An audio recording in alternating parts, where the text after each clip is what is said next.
Good morning. I hope you guys are doing amazing. Thank you for joining me again, once again, on this morning. I know a lot of people have asked me this. I want to show you guys something. A lot of people have asked me why I don't wear beads. I've got a lot of them. They not even, that's not all of them that I have. Some of them I haven't put them together. Even this one I did, but it's not perfect. I need to fix it.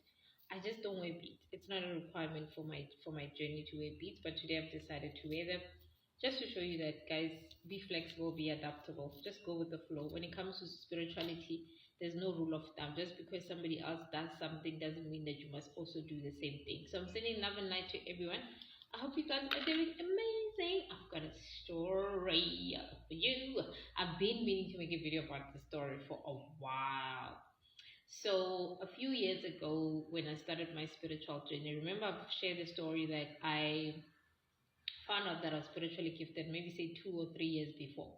But I didn't believe it because I found out at a big age. I was 30 something when I found out that I have a gift. I grew up and I became a mother, I became a wife without knowing anything about a spiritual gift. And then I just thought that girl was crazy. And then the second time I went to this lady that helped me, that it actually unlocked everything, right? And then that's when I started my journey. I started in at the end of April of 2024, right? So I think about June, if not July, June or July, I can't remember. I had already started my journey, right? So I'm praying, I'm hustling, nothing hectic. I've met a few more guys. I've gotten a few spiritual garments. They've sent me a few spiritual garments. I've bought a couple of those, and I'm ready to run. So my friend comes to visit me. So we go out on a Saturday.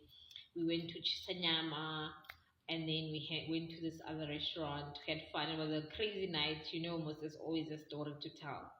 The following day, we babalast. Now we want to go and get chicken. What's this? Wings from Chicken Licken. So, Keranaba, we are going to Chicken Licken because I used to live in Centurion at the time. So, we go into Chicken Licken, we buy wings. When we come back, she parks the car because she was driving. And then there was a couple of guys sitting there. So, we decided to join them and sit with them. And then we have conversations and everybody's chilling. It's just one of those Sundays where it's just chilled. Everybody's having fun. So these guys said, we don't know them, but they live in the same apartment as me. So they suggest that they're going to a party later on. It's not a party, it was like a ceremony of some sort in Eldering. And then this one guy says, can you guys come with me? And I'm like, okay, fine, we can be your wingman, no problem. So I think around 3, if not 4, later on in the day, we go and shower quickly, we change, and then here we are going to this party. We don't know these people, by the way. We just having fun at that time, right? And then we get to the party. It's like a big house. El Doreen has beautiful houses, standalone houses. It's not in a complex. It's just a normal house. So these people, the owners of the house, just bought a house. So it's more like a housewarming, a Thanksgiving, something like that. They're Zulu, yeah. So we get there. There's a lot of cars in the yard because it's a big yard. There's a lot of cars in the yard. We get in. By then we tipsy because we were drinking the previous day. So by that time we still, in between places. So you're like drunk but not drunk, but you're sober but you're not. You're like half half. So we get to the party. Everything is going well. We sit there. It's couples. So we're the only people that are not couples. But because we came with 2 guys and 2 women, it looks like we are all couples. But anyway, it doesn't really matter. We're just chilling there, taking pictures, me and my friend, we're drinking, whatever. I don't know, can't even remember what we were having. And so now while I'm sitting there, because at that time I used to smoke, I was going through a phase of smoking a lot.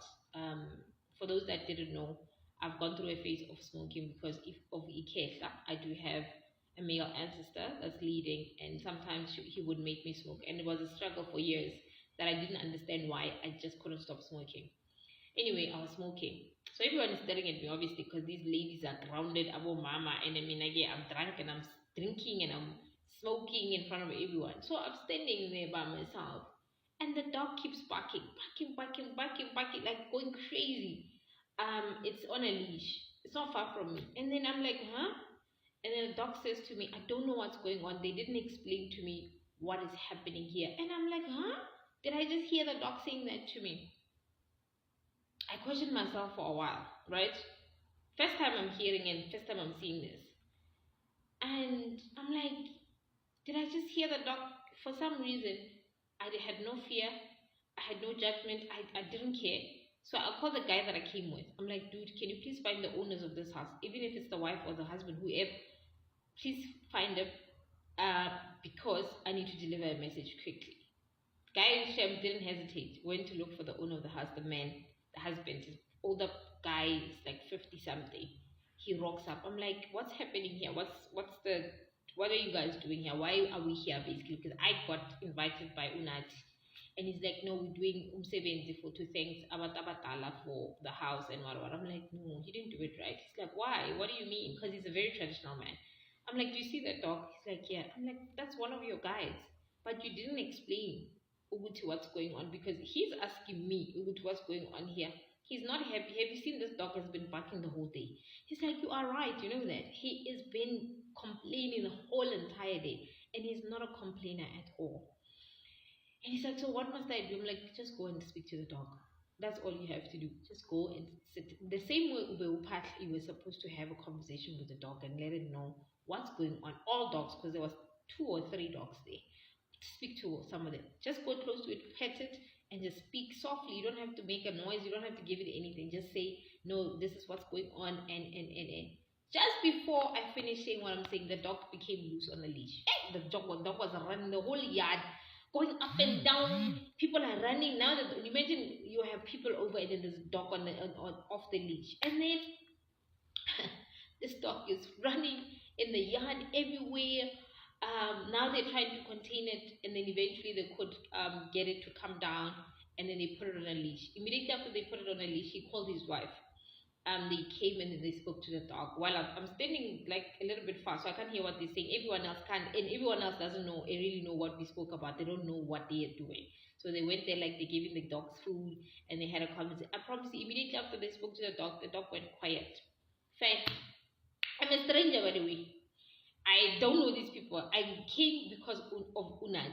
So basically, you can already see that this was orchestrated because somehow I'm not a person who likes who at the time liked mingling with my neighbors. I had been living there for almost a year, and you would never ever find me mingling with my neighbors because I like keeping to my own space, you know. So that day, for some reason, that happened. My kids were not home; they went to see their father, so I was by myself that weekend. Okay, fine. We continued playing games, drinking. It was time to eat, and then we went to the house. So I finally got a chance to speak to the wife and have a conversation with everyone. Download. Ancestors are communicating and communicating. At that time, I don't even know what I'm doing. Ne? But the fact that I think being intoxicated as well also kills fear, you know. So somehow, at the end of the night, when I'm just about to leave, I tell this woman, I'm like, Gail, everything is done. They've received the messages. They're saying thank you. Don't worry, everything is done. She's like, oh my gosh, thank you so much. How do you even know? And I'm like, no, I'm spiritual. And she's like, oh, okay, because I've been wondering, I've been stressed, and I've been wondering what's going on. And I'm like, no, everything is done, my love. Don't stress. And she's like, thank you for the confirmation. And we just left. Everyone is shocked. Even my own friend, because this is not the first time. Even myself, I don't know what I'm doing, but I'm doing it. Like, what is going? What did I just say? What did I just do? Like now, only when I'm leaving the house, it's starting to hit that, gosh, I'm a spiritual person. What did I just say? Did I make it up? Was it real? Was it not real?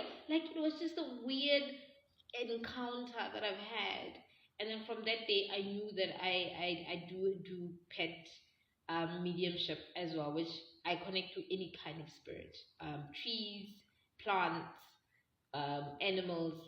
Over time, obviously, the other ones came, but the one encounter with the dog was the first encounter that I've ever had. I've had to deliver a message live. I've had to download and receive and mediumship basically, and I didn't know I was a medium at that time. So that's how it unfolded. So I've always wanted to tell the story, guys. That's to also show you guys that a spiritual journey is not a one size fits all. Not everything will happen the way you want it to or the way you expect it to happen. It will happen the way it's supposed to. Everything is orchestrated, guys. It's not spiritual, but it's all connected. Everything is connected. Even when you think it's small, everything is connected. Might not be spiritual, but it's connected. I love you all. Love and light.